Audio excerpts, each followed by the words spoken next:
दोस्तों, पंडित जवाहरलाल नेहरू को देश का प्रथम प्रधानमंत्री बनने पर कुछ लोगों को रास नहीं आता। उनको लगता है कि देश का प्रथम प्रधानमंत्री जो है सरदार वल्लभ भाई पटेल को ही होना चाहिए था। लेकिन सरदार वल्लभ भाई पटेल को देश का प्रथम प्रधानमंत्री क्यों नहीं बनाया गया, इसके बारे में आज हम पूरे वीडियो में डिस्कस करने वाले हैं। यदि आप चैनल पर नए हैं तो चैनल को कृपया सब्सक्राइब कर लीजिए, साथ ही बेल आइकन को भी प्रेस कर लीजिए, जिससे इसी प्रकार की नॉलेजेबल वीडियो आप तक पहुंचती रहे।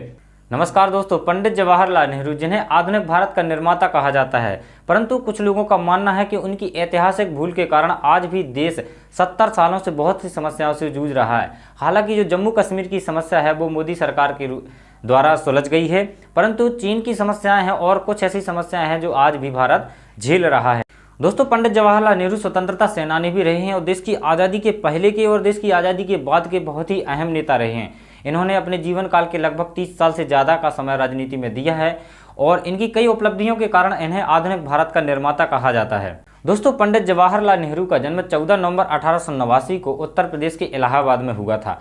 उत्तर प्रदेश के इलाहाबाद में इनका जन्म मोतीलाल नेहरू के घर हुआ था और जो मोतीलाल नेहरू थे ये बहुत बड़े वकील हुआ करते थे। इनकी जो प्रैक्टिस चलती थी वो इलाहाबाद हाई कोर्ट में चलती थी। ये कांग्रेस के नेता भी रहे हैं, परंतु ये कांग्रेस के ऐसा कहा जा सकता है कि मॉडरेट नेता थे, अर्थात नरम दल के नेता हुआ करते थे। और जो गरम दल के नेता हुआ करते थे उनमें से सुभाष चंद्र बोस, चंद्रशेखर आज़ाद, ये सभी गरम दल के नेता हुआ करते थे। और जो मोतीलाल नेहरू थे ये नरम दल के नेता थे, थोड़ा ऐसा समझिए थोड़ा सा शांत टाइप के नेता थे, किसी से लड़ना झगड़ना बिल्कुल भी नहीं होता था इनका, इस तरीके के नेता थे। दोस्तों, मोतीलाल नेहरू मूल रूप से इलाहाबाद के नहीं थे, इनके पूर्वज और ये कश्मीरी पंडित थे।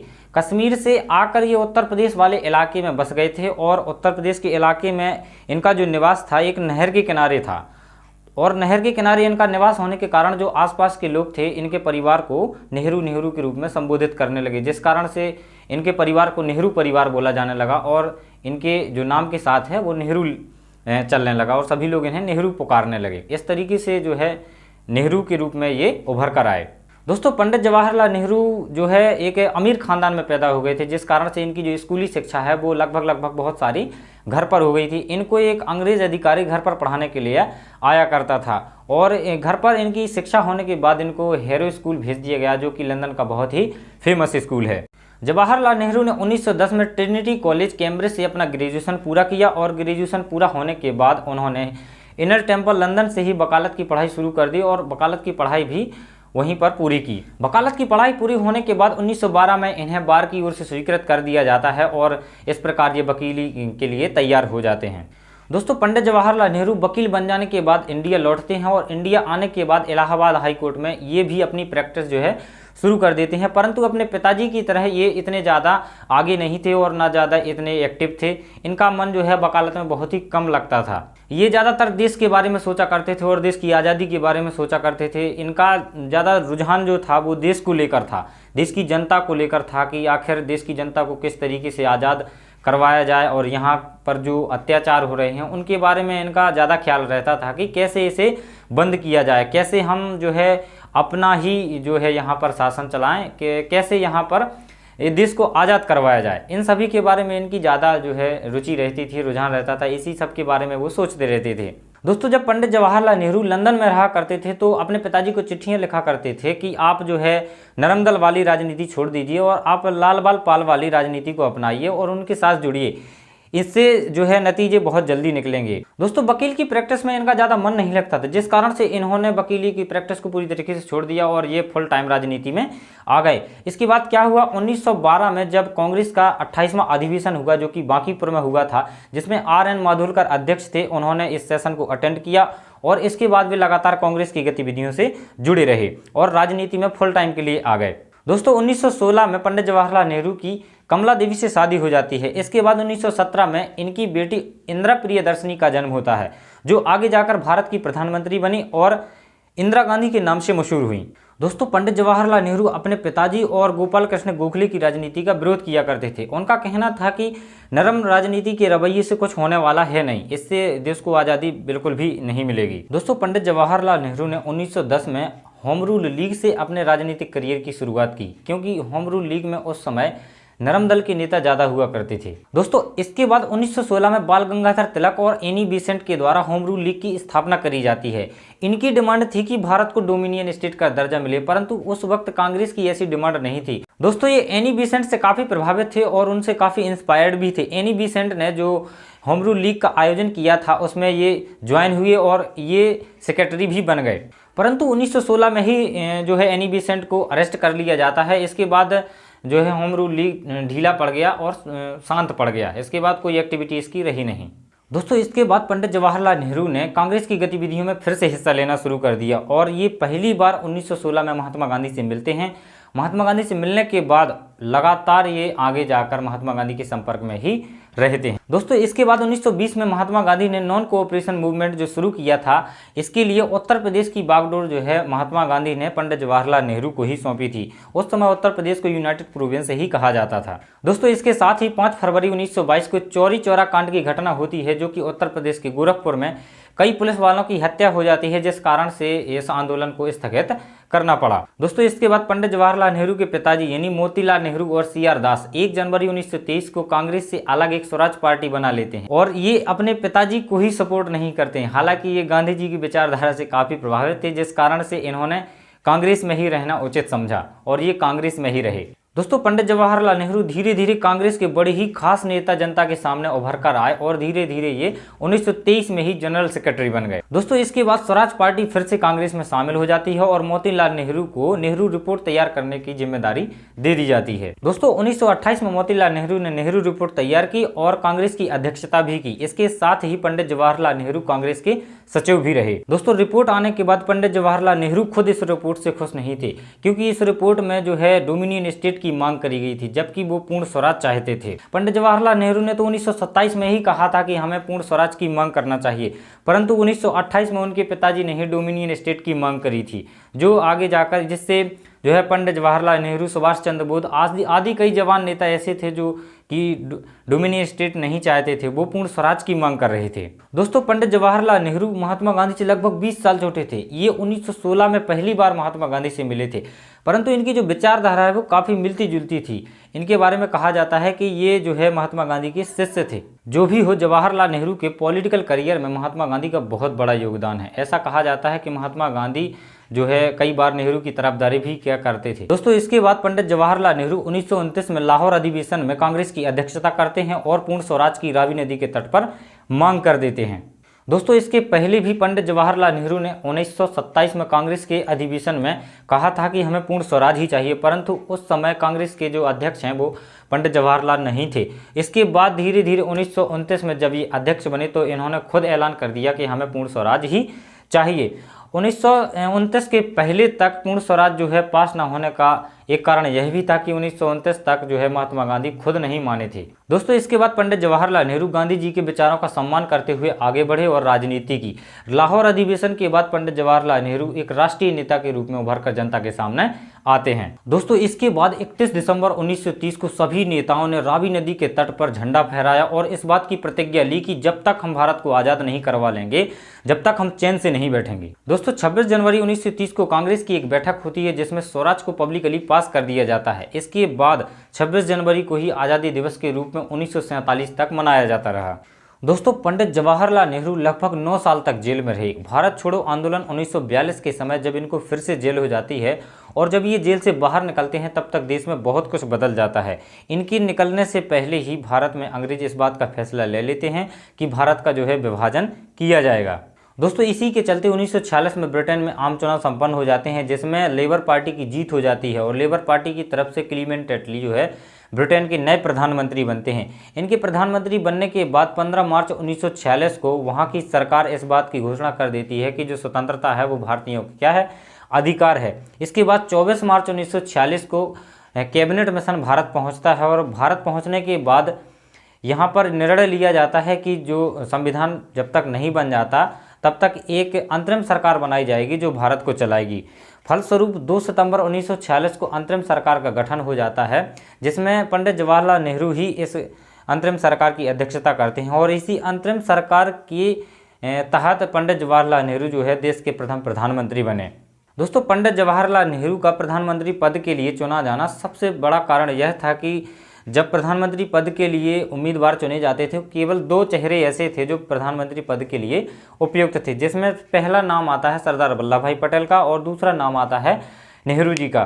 तो यहाँ पर कांग्रेस के जो बड़े बड़े नेता थे सभी ने सरदार वल्लभ भाई पटेल को मेंशन किया था, किसी ने भी नेहरू जी को मेंशन नहीं किया था। लेकिन इसके बाद महात्मा गांधी ने जब नेहरू से पूछा कि आप क्या चाहते हैं, आपको किसी ने मेंशन ही नहीं किया है और प्रधानमंत्री पद के लिए सरदार वल्लभ भाई पटेल को ही सभी ने मेंशन किया है, तो आप क्या चाहते हैं। तो जब महात्मा गांधी ने नेहरू जी से ये सब पूछा तो नेहरू जी कुछ भी नहीं बोले, उन्होंने सर नीचे कर लिया और महात्मा गांधी को कुछ भी जवाब नहीं दिया। तो महात्मा गांधी ये समझ गए कि हो सकता है ये भी कांग्रेस के बड़े लीडर हैं और आगे जाकर यदि इन्हें प्रधानमंत्री नहीं बनाया गया और इन्होंने पार्टी को ही बर्खास्त कर दिया है या पार्टी को तोड़ दिया तो हो सकता है देश को बहुत बड़ा नुकसान हो जाए।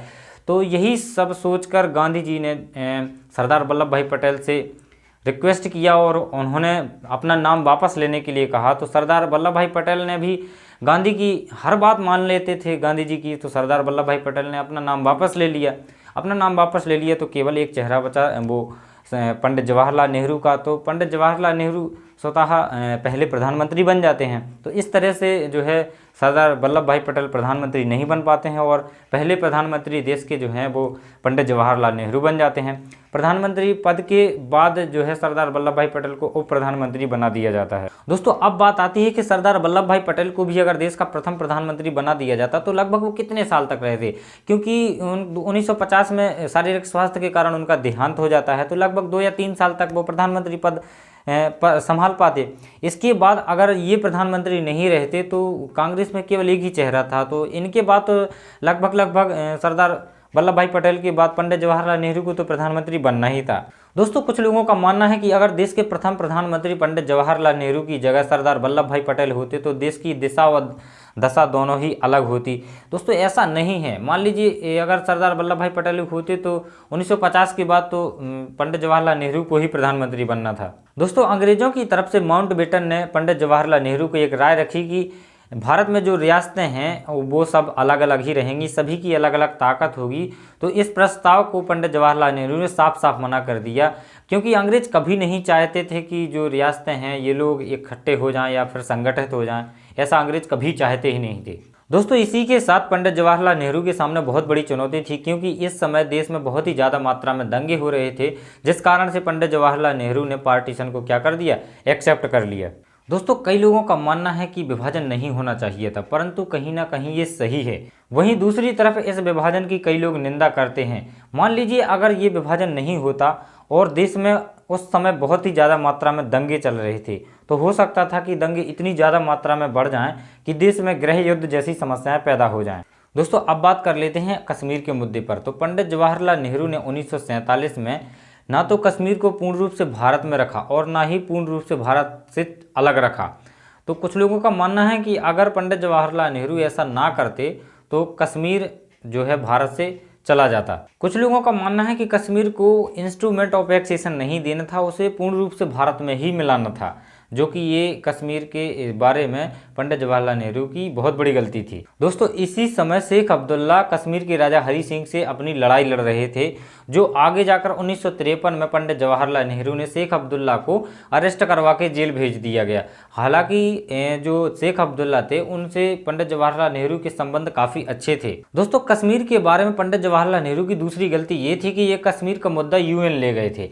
यूएन ले जाने के बाद जो इनका सबसे बड़ी गलती थी कि यूएन पर इन्होंने भरोसा किया और इस भरोसे को यूएन ने तोड़ दिया, क्योंकि यूएन कभी चाहता ही नहीं था कि कश्मीर का ये जो मुद्दा है सुलझ जाए। दोस्तों इसके बाद जो हमारा चाइना बॉर्डर डिस्प्यूट है, इसके लिए भी पंडित जवाहरलाल नेहरू ज़्यादा सजग नहीं रहे और 1956 में जो पंचशील एग्रीमेंट हुआ था उसको लेकर उसके बाद पंडित जवाहरलाल नेहरू पूरी तरीके से आश्वस्त पड़ गए। उन्हें लगता था कि जो चाइना है वो हमारे साथ कभी झगड़ा नहीं करेगा, परंतु यही विश्वास उन्हें गहरा पड़ गया और नुकसान दे गया, जो आगे जाकर 1962 में चीन ने हमारे साथ युद्ध किया, जिससे भारत की बहुत ही जन की हानि हुई। दोस्तों पंडित जवाहरलाल नेहरू ने 1938 में नेशनल प्लानिंग कमेटी बनाई और जिसकी अध्यक्षता भी उन्होंने स्वयं की। उन्होंने मल्टीपर्पज़ प्रोजेक्ट पर बहुत काम किया है। उन्होंने बहुत बड़े बड़े डैम बनवाए जिनसे बिजली भी बनती है और उन्होंने कहा था कि ये बड़े बड़े डैम जो है भारत के विकास के मंदिर हैं, इन्हीं से जो है भारत का विकास होगा। दोस्तों, पंडित जवाहरलाल नेहरू ने एम्स, आईआईटी और आईआईएम जैसी संस्थाओं की स्थापना की और उन्होंने डॉक्टर होमी जहांगीर भाभा के नेतृत्व में जो है नाभिकीय प्रोग्राम पर बल दिया। दोस्तों, इसके बाद पंडित जवाहरलाल नेहरू स्वयं लोकतांत्रिक सिद्धांतों की बातें किया करते थे, वहीं दूसरी तरफ अपनी ही बेटी को कांग्रेस का अध्यक्ष बना बैठे थे। हालांकि इसके बारे में कहा जाता है कि वो बिल्कुल भी खुश नहीं थे। जो इंदिरा गांधी कांग्रेस की अध्यक्ष बनी थी वो उनकी मर्जी से नहीं बनी थी, बल्कि दूसरों की मर्जी से वो उन्हें कांग्रेस का अध्यक्ष बनाया गया था। कांग्रेस का अध्यक्ष बनने के बाद इन्होंने जो है कांग्रेस को बड़ी ही तानाशाही से चलाना प्रारंभ कर दिया और इंटरनल पार्टी में जो है डेमोक्रेसी कम हो गई, जो आगे जाकर राजीव गांधी के समय और ज़्यादा कम हो गई। इसके बाद आप वर्तमान में भी देख रहे हैं कि कांग्रेस को बहुत सारी समस्याओं का सामना करना पड़ रहा है और कई समस्याओं से कांग्रेस आज भी जूझ रही है। दोस्तों, पंडित जवाहरलाल नेहरू महात्मा गांधी की विचारधारा से काफ़ी प्रेरित थे, जिस कारण से उनको कहा जा सकता है कि वो भी महात्मा गांधी की तरह पेसिफिक थे। पेसिफिक होने के कारण ये इन्होंने आर्मी पर ज़्यादा ध्यान नहीं दिया, जिस कारण से 1962 के समय हम जो है युद्ध हार चुके थे, क्योंकि 1962 के समय वीके मेनन जो थे रक्षा मंत्री थे और वीके मेनन तथा जो सेना के अधिकारी थे उनकी जो विचारधारा थी वो बिल्कुल भी मेल नहीं खाती थी। जब तक वीके मेनन को पद से हटाया गया तब तक हम 1962 का जो युद्ध है वो हार चुके थे। दोस्तों, कई लोग पंडित जवाहरलाल नेहरू की पर्सनल लाइफ के बारे में लांछन लगाते हैं कि एडविना माउंटबेटन के साथ उनका अफेयर था। एडविना माउंटबेटन जो थी वो भारत की अंतिम वायसराय लुईस माउंटबेटन की पत्नी थी। दोस्तों, 2007 में और 2012 में एडविना माउंटबेटन की बेटी ने एक किताब लिखी है जिसमें उन्होंने एक्सेप्ट किया है कि मेरी माताजी और पंडित जवाहरलाल नेहरू के जो है अफेयर्स तो रहे होंगे, परंतु उनके कोई शारीरिक संबंध नहीं थे, इतना मैं श्योर हूँ। उन्होंने स्वीकारा है कि वो एक दूसरे को काफ़ी पसंद करते थे, परंतु इतना मैं श्योर हूँ कि उनके कोई शारीरिक संबंध नहीं थे। हालांकि देश की राजनीति और जनता पर इसका कोई विशेष इफेक्ट नहीं आया, लेकिन अगर आप एक पब्लिक अथॉरिटी हैं, पब्लिक फिगर हैं, तो लोग आपकी पर्सनल लाइफ के बारे में भी सोचेंगे, उनके पर्सनल लाइफ के बारे में भी जानेंगे। दोस्तों, 1962 के बाद पंडित जवाहरलाल नेहरू लगभग बीमार रहने लगे थे और उनको पहली बार 1963 में हार्ट अटैक आया, लेकिन वो पहली बार 1963 में ठीक हो। इसके बाद 27 मई 1964 को अनफॉर्चुनेटली फिर से इनको हार्ट अटैक आता है और इनका दुर्भाग्यवश निधन हो जाता है। दोस्तों, जैसे ही दुनिया को इनकी मौत की खबर लगी, दुनिया के अलग अलग देशों से अलग अलग प्रतिक्रिया आने लगी, जिसमें से दुनिया के सबसे चर्चित अखबार में आया कि जो आधुनिक भारत के निर्माता हैं उनका देहांत हो गया है। इनका जो वर्चस्व था दुनिया में काफ़ी जगह था, क्योंकि ये दुनिया के कई जो चर्चित देश हैं, बड़े देश हैं, उनमें घूमे थे और इनका कम्युनिकेशन जो था वो बहुत ही अच्छा था। दोस्तों, पंडित जवाहरलाल नेहरू की अन्य उपलब्धियों के सामने उनकी कुछ गलतियां बिल्कुल भी मायने नहीं रखती, क्योंकि उस समय उन्हें जो उचित लगा वो करते गए और आगे बढ़ते गए। आप अपनी सोच के अनुसार बता सकते हैं कि उन्होंने जो किया उस समय वो क्या सही था और क्या गलत था। आज के लिए बस इतना ही, मिलते हैं ऐसे ही किसी नेक्स्ट वीडियो में, तब तक के लिए जय हिंद।